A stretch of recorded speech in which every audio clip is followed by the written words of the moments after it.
Hello everyone and welcome to our channel. This is a list of top clothes dryer replacement parts.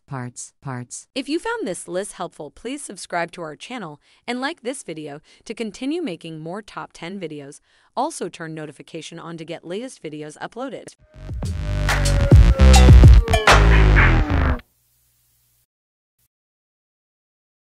Before you begin, make sure to unplug the dryer from the wall or turn the breaker off to the dryer, whichever is easiest for you.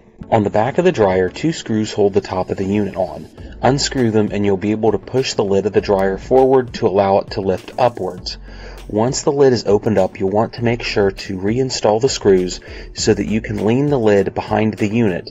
Otherwise, the lid could fall off and end up hanging just by the mainboard wires and potentially damaging them. To replace the element, you'll need to replace every component in this unit's heating system. So make sure you have all your components handy, but if you're watching this and don't have the components bought yet, make sure to look in the description to purchase this from the video's sponsor. You'll need to remove the element spades in order to finally remove the element. They're very tiny metal pieces that need flattened on both terminals in order to actually get the element out of the canister and the ceramic housing. You will need a pair of needle nose pliers to do it, and once you flatten them out, the element easily comes out like this. Installing the new element requires you to do the exact same process in reverse. You'll set the element in the canister, thread the terminals onto the block. Also, you'll need to note the orientation of the element wires to install the element wire, ensuring it's not on the wrong post of the ceramic block. I did unscrew the ceramic block off camera and reinstalled it on camera, but you don't really need to touch the block unless it was damaged in some way. You'll need to remove the element spades in order to finally remove the element. They're very tiny metal pieces that need flattened on both terminals in order to actually get the element out of the canister and the ceramic housing. You will need a pair of needle nose pliers to do it, and once you flatten them out, the element easily comes out like this. You'll set the element in the canister, thread the terminals onto the block.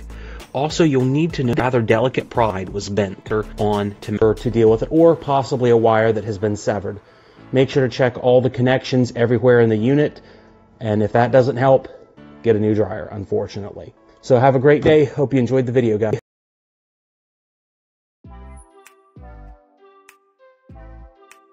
The model number is the DNA of your appliance. There are 1,000 different models of each individual appliance. So it can be very difficult to find the correct part because they will look alike, however, there might be minute differences that are not visible to the eye. So getting the right model number will help you order the correct part for your appliance so you can actually fix it.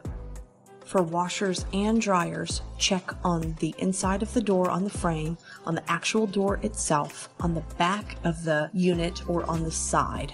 For top-loading washers and dryers, you can also find them under the lid close to the hinge.